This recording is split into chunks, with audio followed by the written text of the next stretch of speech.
G'day everyone, it's me, the Law Boss, back again with another video. Now before I get started, my mic, when I was recording some of this, decided that life was no longer what it liked and decided to just do a later bolt so it ceased working. So I had to reshoot half this bloody video with a crappy iPad mic. But I wanted to get a video up because I haven't uploaded for like almost 2 months. And I thought, since I've got the time, let's get a video up, shall we? So, what this video will be about today, if you haven't read the title, is the superpowers or like the unique abilities of the primarchs.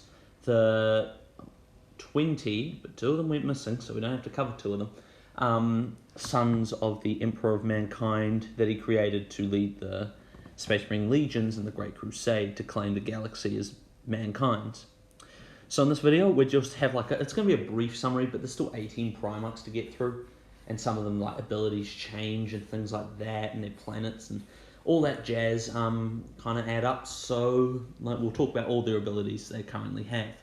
So yeah, without further ado, let's get straight into the video. Right, so the first primarch we're going to be talking about, we'll go in order of legion.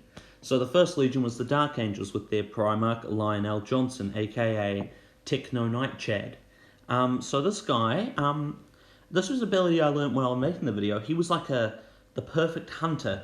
He had like these really enhanced senses, right? And he had the ability to detect warp entities. So like if you're a demon, mate, he's coming for you, and he's gonna, if you're on your scent, he'll kill your ass real fast. He also had this ability where he could like kill demons permanently, which most people couldn't do, without the Emperor's assistance, obviously. And also, he, due to his landing on Caliban, he became one of the greatest duelists. In fact, he was the greatest duelist of the Primarchs. He had said that when he was fighting Konrad Curze, who we will get onto his abilities in a second, he would change his strike mid-swing. So if he was doing like a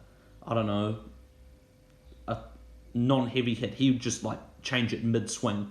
So, what's his name? Old Konrad Curze couldn't counter it, which was really cool.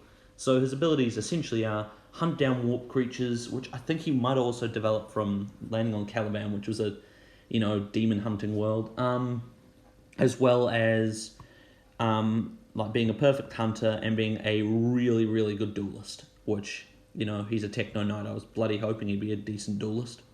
Right, so the next Primarch, or Legion, are the Emperor's Children. And their Primarch is Fulgrim, as you can see on screen. So these guys, of Fulgrim, he had a few abilities. One that I gathered from a book I read about Fulgrim and his big buddy Ferrus, as well as some other shenanigans. So he has extreme agility. This man is an agile piece of epicness. No, actually, I shouldn't say that. I don't like him. He is an agile primarch. He is probably one of the most agile primarchs. He can maneuver and all that stuff, which makes him pretty decent in a duel. I mean, he wasn't the greatest duelist, but being extremely agile would make you extremely good in a duel.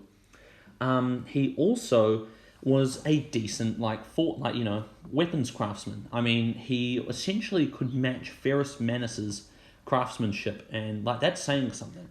Because as we'll get on, you'll see with old Ferrus Manus, that was one of his abilities. I'm going to repeat myself in this video. Great.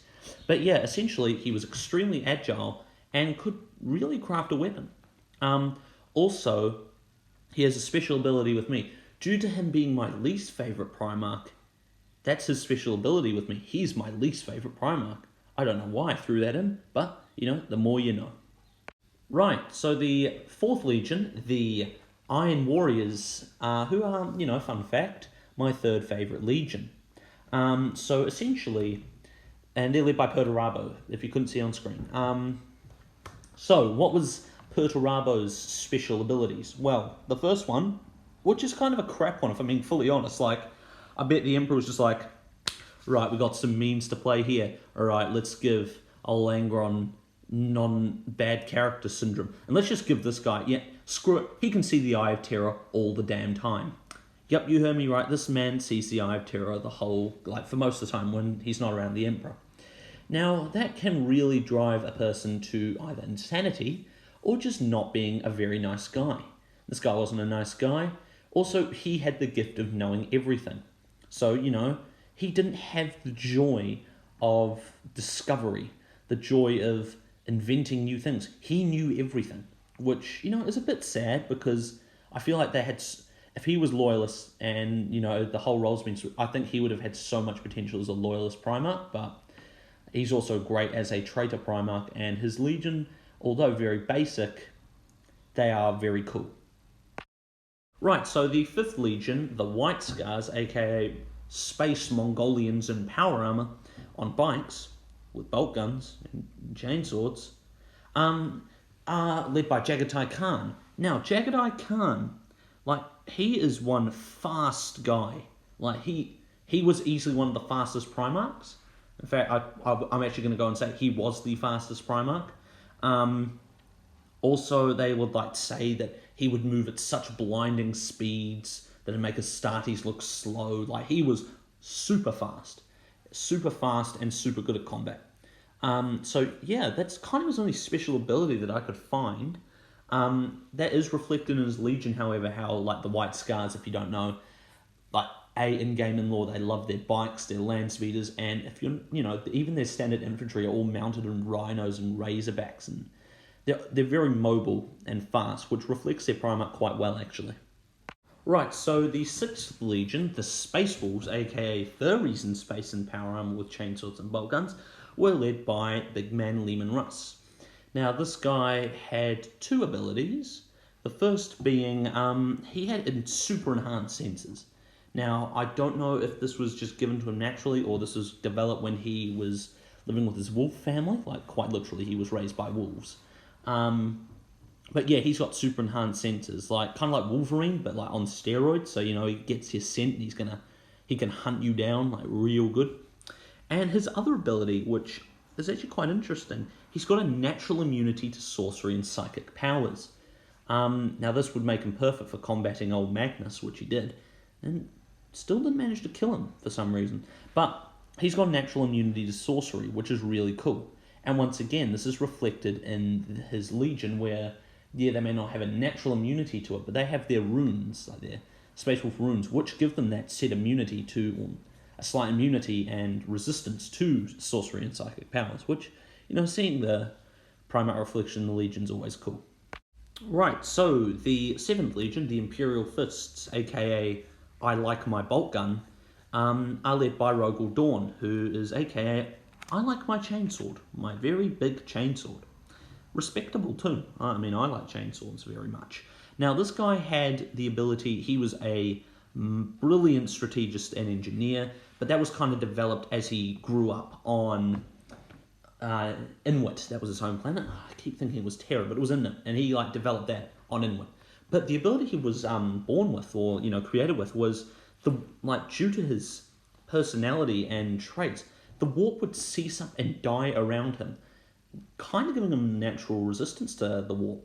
It would fully how the Tyranids have a shadow in the warp. It was kind of like that. It would fully just cease up and die, making him it's kind of reflected in his Legion. They're not really resistant to psychic powers, but they've still got that personality of stoic and that never give up sort of thing, which is always cool. Him and Purdy absolutely hate each other's guts because, they're polar opposites. One sieges and one builds. But yeah, it's cool to see that, Rogal has some anti-warp abilities. Right, so the 8th Legion, the Night Lords, who are essentially evil space Batmen, are led by the OG evil space Batman, Konrad Curze. Now, Konrad had one ability that I really kind of know of, or 2. He had stealth, but that was not a natural one. That was just how he fought. But his main one was precognition. Now, Sanguinius also had precognition, but his was different. Whereas Sanguinius saw the positive outcomes, old Konrad over here would see the most negative outcomes, making him just sick in the head. He saw how every Primarch would die, and those, apart from one of them, they all came true, which is, kind of sad, but old man didn't become a demon prince. That's something, he didn't lose his soul. I'm going off track, but essentially this man could see the negative futures of everything, which would make him a very not fun guy to be around. Right, So the Ninth Legion, the Blood Angels. We were just talking about Sanguinius, weren't we? So like I said with the Konrad Curze, he has precognition, but essentially it's like seeing positive outcomes. So we've already kind of discussed that, how it's positive outcomes. And his other big mutation, well, if you couldn't see, he's got bloody angel wings. I mean, you have to be kind of blind to not see he's got bloody angel wings. But anyway, and also he had like a berserker rage, which was the Black Rage, which I think he tapped into in his duel with Horus. I mean, that area is kind of unclear now due to how the Horus Heresy book's going up. But essentially, Mans could see good futures, had literal angel wings, and essentially, I think he went to the Black Rage, but don't quote me on that. Right, so the leader of the 10th Legion, the Iron Hands, not to be confused with the Iron Warriors. Good name in Games Workshop. They were led by Ferrus Manus. Now, Ferrus Manus shared a kind of a common ability, like a few Primarchs have it, but not all of them. He was a master blacksmith and master of crafter of weapons. So he crafted Fulgrim's flaming sword, which he proceeded to snap over his knee when he found out Fulgrim was traitor. And he also... No, he did not craft his hammer. Fulgrim crafted that for him. But he was an expert weapons crafter. And he's got that cool backpack, which I'm sure he made himself.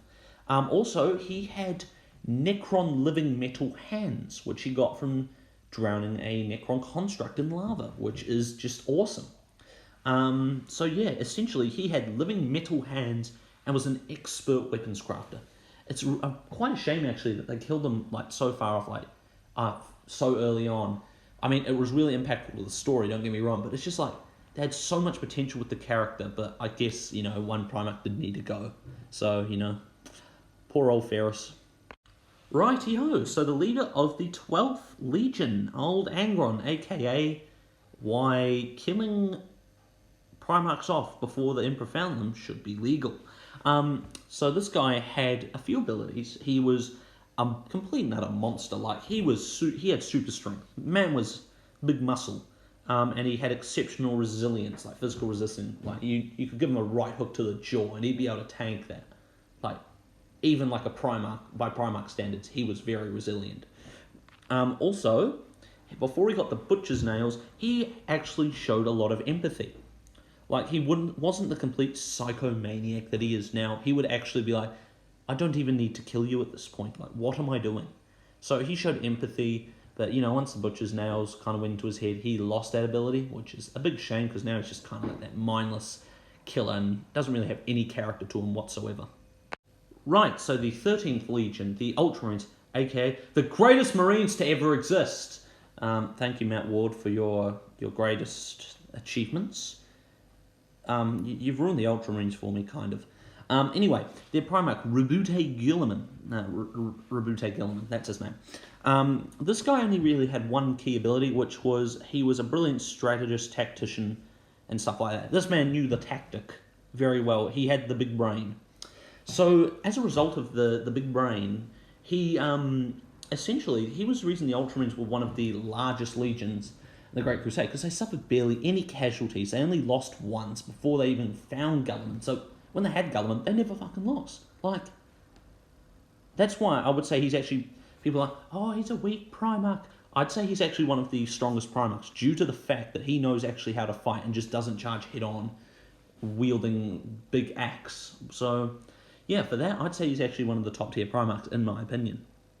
Right, so the 14th Legion, aka the Dustgrave. Oh, sorry, not Dustgravers, Death Guard. Sorry, guys. So, the Death Guard, led by Mortarion, aka King Sook. So, Mortarion was easily the tankiest Primarch, out of all of them. No, hands down, I don't care what anyone says, he was the tankiest of the Primarchs. And he also had a resilience to toxins. Like, he made, like, you chuck mustard gas on this guy, he's going to be inhaling it like teenagers do with vapes. Like, it literally took the most toxic planet in the galaxy, the highest peak, with the most toxic chemicals, and made literally look like World War I mustard gas, look like a field trip. Like, this man, that's the only thing that could take him down. meaning the Emperor stole his kill and he had a fat cry and turned on him. But the fact is, he was tanky and he could not be hurt by poisons at all. Like, this man was easily one of the most tanky primarchs. I've said that about 4 times, but I'm going to say it a 5th, because he was that bloody tanky. Right, so the 15th Legion, aka the Thousand Suns, aka Harry Potter in space with bolt guns and chainswords. I'm just going to say bolt guns and chainswords, get bloody used to it. So, essentially, and they're led by Magnus the Red. Now, if Magnus was an orc, for say, I wish he was, because orcs are the best. Sorry, it's my orc coming through there. He would be fast, but no. He reflected the Emperor's psychic might. He was easily, like, one of the greatest psychics to ever exist. Like, apart from Malcador and the Emperor, this guy was he was probably after Malcador and the Emperor. Now, the thing is, if Magnus had done, hadn't done a wrong thing and do a wrong thing to hurt mankind, or even if he did, and Leman Russ didn't become rabid dog and try and kill him due to Horus, I think he would have actually been able to sit on the Golden Throne due to his psychic might. I know that's a little like everyone talks about that, but that's just how powerful he was. Like, he was had a primarch body and had a powerful enough psychic might to essentially hold back the forces of the warp, which that's kind of saying something. Righty. Now we've gotten to the 16th Legion, aka what's known as the Black Legion, or the Sons of Horus, or the Lunar Wolves. They really can't decide on the name, can they? Bloody hell. Anyway, they were led by the arch traitor, Mr. I Lack Any Hair. I got that from Major Kill. Please don't sue me. Horus Lupercal. Now, this guy didn't have any, he was just a buff Primarch. He was god tier, in terms of combat skill, in terms of tankiness. He kind of reflected everything, but he also had extremely high charisma. This bloody man. If it just say it was bloody Mortarion, leading the Horus heresy, it would not have gone the same way. Because this guy could make friends. He was essentially mates with all of the Primarchs, bar Angron, but no one was his friend, because screw Angron, I hate him. But yeah, essentially, this guy's charisma, he was able to befriend all the Primarchs, befriend everyone. This guy was just a genuinely good dude before he fell to chaos. Or became War Master, I should say, because he kind of became a cocky piece of crap. But this guy had extremely high charisma and broness. Right, the 17th Legion, yeah, we're almost there, lads, were the Word Bearers, aka very zealous space marines for the Great Crusade. They were led by Lorgar, aka the second most bald and second most traitor of the Horus Heresy evil guys. He literally was just a cheap Horus. Horus had big mace, he had little mace. Horus had big armor, he had little armor. So he was just a little Horus, who was a priest. Essentially, so yeah, onto his powers. He was a powerful orator. I don't know what that means, but that was a power. And also, he was a very powerful psyker as well. He didn't realize it. He wasn't as powerful as Magnus, but he didn't really have any notable powers apart from being very religious and very zealous and very, I want to convert you to the Emperor religion. So yeah, he did have psychic potential, but his main thing was just being extremely zealous, like his entire legion. Righty. The 18th Legion, known as the Salamanders, aka I will give you a very warm hug, but this hug is warm because of the flamethrower. Anyway, I'm getting off task here. They were led by Vulkan, aka the Eldar Child Burner. You heard me correctly, he burnt an Eldar child, and he was like the king of cuddles. Anyway, this guy had 2 main powers. He was a perpetual, aka mans couldn't die. He would reincarnate, his body would regenerate from literally any wound. He had his head chopped off and he came out fine. That killed Ferrus, and he came out fine from a decapitation and a nuke getting dropped on him. Mans can't die, essentially. And like Ferrus and kind of like Fulgrim, he was a expert artificer. This man would make the master. Look at this hammer. That is some master crafted stuff. If I had to purchase that, I would purchase that immediately because that looks so cool. But yeah, this man could make. He was raised as a blacksmith, so he was essentially knew how to make a weapon and literally could not die. So there were Vulkan's powers, and his legion kind of reflects that as well. Right, 2 more legions left, and we can do a little conclusion. Good thing they have only one ability. Now, Corvus Corax, aka Mr. Raven. Like, if you literally translate Corvus Corax from Latin, it literally translates to Raven. He led the Raven Guard, if you didn't know. You can never be too sure, because, people might not know crap. Anyway, so this guy's ability was being a bit, he was a tactician. He knew what he was doing. He wasn't just one of those berserkers. And also, he could literally will himself to be invisible. I'm not even joking. If he wanted to be invisible, he could go invisible. Like, that's how he, conquered his planet he landed on out of slavery, because he just went invisible and assassinated them all, which was just so dope. Right now, he's actually willed himself into a shadow demon, and he's hunting down Lorgar, because everyone hates Lorgar, why not Corvus Corax, aka Space Wolverine with a jetpack, who can turn invisible, can kill him. Right, the 20th Legion, the Alpha Legion, aka I have no bloody clue what these guys are doing, and making a lore video on them is going to be a pain in the ass. Led by 2 primarchs, Omegon and Alpharius. Or is it Alpharius and Omegon? Or is it 2 Alpharius and 2 Omegon? I don't want to get into this.